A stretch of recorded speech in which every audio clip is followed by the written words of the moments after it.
तुझं नाव काय बाळा? सार्थक आनंद खरे, 4थीच्या वर्गात आहे हो की नाही? आपण काही दिवसापूर्वी टीव्हीवर सतत बातम्या ऐकत आल्या की तेलंगणा सरकार जे आहे ते हैदराबाद येथे कांचाराजगोलम या ठिकाणी 400 एकर जमिनीची जंगलतोड करत आहे आणि या जमिनीवर IT पार्क बांधत आहे. आता IT पार्क बांधणं म्हणजे मोठी सुधारणा आहे आणि हैदराबादचं जे जंगल आहे या जंगलाला हैदराबादचं फुफ्फुस असं सुद्धा म्हटलं जातं. मग इतकी सुधारणा होत असताना IT पार्क तिथं शासन बांधत असताना त्या तेलंगणामधली जी जनता आहे त्या जनतेने जंगलतोडीला विरोध का केला? जंगलतोड करण्यामागची कारणं काय आहेत? मी असं ऐकलेलं आहे की तू कारणं ती समजून घेतलेली आहेस. तुला काय वाटतं की या तेलंगणातल्या जनतेने हा IT पार्कला विरोध का केला? त्यांनी IT पार्कला विरोध केलेला आहे असं मला वाटत नाही, पण जंगलतोडीला विरोध केलेला आहे. मग जंगलतोडीला विरोध करण्याची कारणं काय आहेत? अशी जी कारणं आहेत तुझ्या तोंडून आम्हाला ऐकायची आहे. माझ्या विद्यार्थी मित्रांना तुझ्या तोंडून ती कारणं ऐकायची आहे आणि तू सांगणार आहेस हो की नाही? सांग बरोबर. आज मी तुम्हाला तेलंगणा राज्यातील हैदराबाद येथील कांचाराजगोलम या जंगलतोडीची माहिती सांगणार आहे.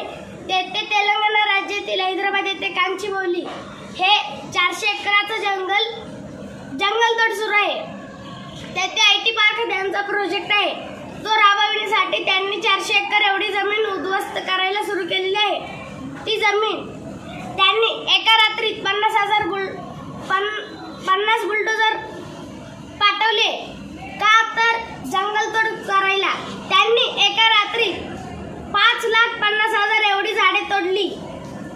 जर त्यांनी एका रात्रीत एवढी झाडे तोडली तर अजून तेथे 400 एकरातला अजून तरी 50 एकर एवढा भाग त्यांनी कापलेला आहे. आणि तेथील नॅशनल कॉलेजच्या मुलांनी तेथे मोर्चा काढला तर त्यांच्यावर लाठीमार करण्यात आला. का तर तुम्ही काय जंगलतोड सुरू झालेली आहे तर तुम्ही तिला का बंद पाडता? याच्या मागची कारणे काय? झाडांचे 3 मेन कारणे असतात. त्यांचे फायदे असतात. ऑक्सिजन भेटतं, सावली भेटते आणि पाऊस पडतो. झाडांमुळे पाऊस का पडतो? झाडे उंच उंच गेलेले असतात. तेथे ढग येऊन अडकतात आणि जसं बर्फाला उष्णता लागली की तो पिघळतो तसं ढगांना हवा लागली की ते पिघळतात म्हणून पाऊस पडतो. म्हणून तर वाळवंटात पाऊस पडत नाही आणि तेथे सगळं माती आहे म्हणजे त्यांची ती वेगळी रेती आहे. पण आता आपण जे वस्तू फुकटमध्ये घेतोय उद्या त्यालाच आपल्याला पैसे द्यायला लागतील. ऑक्सिजनची किंमत काय आहे ते ना एका ICU मध्ये ऍडमिट असलेल्या माणसाला विचारा आणि त्याला ऑक्सिजनची किंमत विचारा आणि मग तुम्ही शिका. त्यांचा मुद्दा आहे की आपल्या भारतला विकसित करायचं, पण ते भारतला विकसित करत नाहीयेत. का ते भारतला विकसित करत नाही? इयत्ता 4थी मध्ये 4 भागामध्ये शेवटचा धडा आहे. आपण आपला परिसर धोक्यात घालत आहोत का? तर हो, माझं म्हणणं आहे की आपण पूर्ण परिसर धोक्यात घालत आहोत. आपण गाड्या चालवतो त्याच्याने प्रदूषण होतं, झाडे कापतो त्याच्याने ऑक्सिजन कमी होतो आणि तेथील 400 एकर एवढी जमीन कापली तर तेथे 4°C एवढं तापमान वाढेल आणि तेथे आधी जमीन देताना 2135 एवढी जमीन देण्यात आली होती. तरी पण त्यांनी तेलंगणा राज्य केलं, पण 400 एकर त्यांनी जमीन पाठी ठेवली. त्याच्यात आता जंगल आले आहे. जंगल का तयार झाले? एक झाड आलं, त्याची बियाणे पडली, याच्याने जंगल झालं. ते जंगल बनायला 20-30 वर्ष किंवा 40-50 वर्ष लागतात.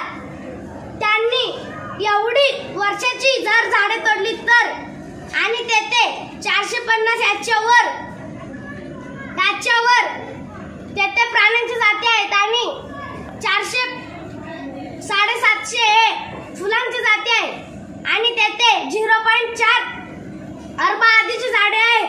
आणि आता एक व्हिडिओ व्हायरल होत आहे ज्याच्यावर हत्तीच्या सोंडेला JCBचा डोझर लागला तर त्याची पूर्ण सोन कापली गेलेली आहे आणि त्या जमिनीचे अजून काही कागदपत्र नाही। याची बातमी तेलंगणामधील नॅशनल कॉलेजने कळवली आहे। तेथील कागदपत्र पण काढले नाहीत त्यांनी की जंगल आहे असं, मग म्हणून ते जंगल तोड करतायत। पण 3 एप्रिल रोजी हे जंगल तोड थांबवलेले आहे। त्यांनी एका रात्रीत 5,50,000 झाडे तोडली। मग जर असंच सुरू राहिलं तर अवघड आहे, कारण जपान हे विकसित आहे, पण विकसित करताना त्यांनी एक गोष्ट लक्षात ठेवलेली आहे, ती म्हणजे जर रस्ता बनवताना जर झाड मध्ये आलं तर ते झाड मुळासकट उचलून ते जंगलामध्ये नेत आहेत। जर तेथे एवढी टेक्नॉलॉजी आहे आणि ते विकसित करतायत, तर मग भारत पण विकसित करतायत, पण ते विकसित करताना हानी करतायत। 4थी मध्ये शेवटचा धडा आहे, आपण आपला परिसर धोक्यात घालत आहोत का? तर माझे म्हणणे आहे, आपण आपला परिसर पूर्णपणे धोक्यात घालत आहोत, कारण आपण शिकतो, वहीत लिहितो, ते वहीचे पाने पण झाडांच्या सालीपासून बनवलेले असतात। ते शिकण्यासाठी तर झाडे कापतच आहेत आणि आपण जर वहीचे पेज फाडली तर आपली वही लगेच संपते, म्हणजे आपण झाडे संपवत आहे, आपण आपला परिसर संपवत आहे, आपण आपलाच परिसर धोक्यात घालत आहोत।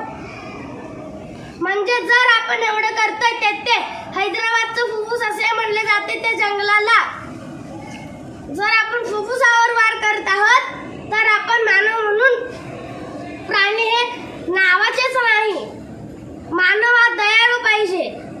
मोर किंचाळत आहेत कारण त्यांच्या घरांवर हल्ला होतोय, मोर किंचाळताना दिसतायत तरी पण, आणि ते जंगल तोडून जंगलांना आग लावतायत। आग लागली की जे झाडांखाली अडकलेले प्राणी आहेत ते पण मरतायत। ते 20% प्राणी पण मारले गेले आहेत आणि 20% जंगल तोड पण झालेले आहे। त्यांनी एवढी हानी केलेली आहे हैदराबादला, आणि तेथील नॅशनल कॉलेजच्या विद्यार्थ्यांनी मोर्चा काढला तर त्यांच्यावर लाठीमार करण्यात आला। त्यांचं म्हणणं होतं की IT पार्क बनतोय तर बनू द्या, IT पार्क श्रीमंतांसाठी आहे, ते कुठे पण येतील, त्याला कुठेतरी मध्यवर्ती न्या। आता भारतात तर अशी प्रकरण सुरूच आहे, मारामारी अशी प्रकरण सुरूच आहे। ह्याचंच उदाहरण तेलंगणा सरकारने पण दिलेलं आहे।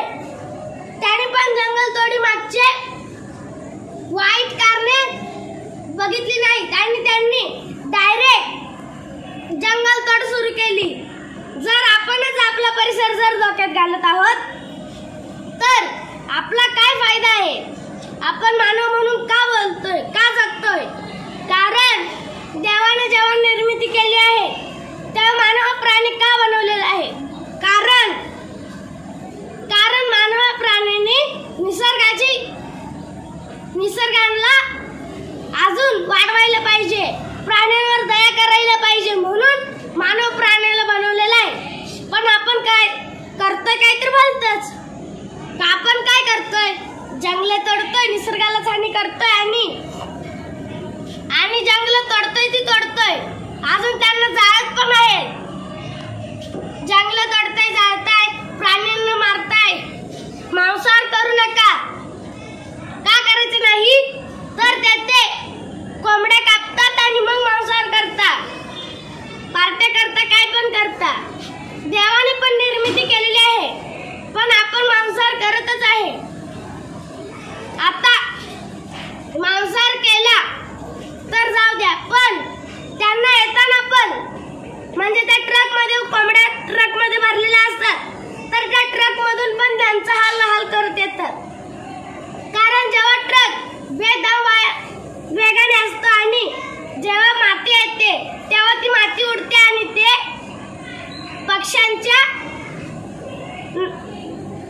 पक्ष्यांच्या तोंडात जाते आणि मग त्यांच्या तोंडातून रक्त येतं, त्यांच्या चोचेत पण माती जाते आणि त्यांचे अनेक पंख उडतात। म्हणजे त्यांना पण चरचरतं, जर आपल्याला लागलं तर आपण रडतो, पण ते रडू शकत नाही।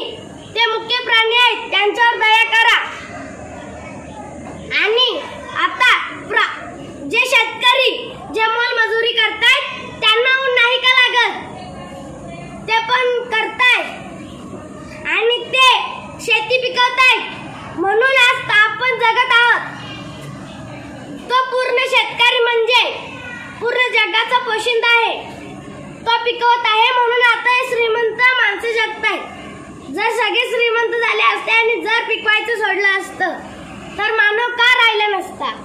जेवायलाच भेटलं नसतं. अन्नामुळे माणूस जगतो हे सगळ्या सर्वांनाच माहित आहे. जर आपण एखाद्या दिवशी अन्न खाल्लं नाही, आपण जर हिवाळ्यात एखाद्या दिवशी घराच्या बाहेर राहिलो तर आपल्याला किती थंड वाजते. मग त्या प्राण्यांची पण घरं तशीच तोडली जात आहेत. आपली घरं तोडते तसे. मग जर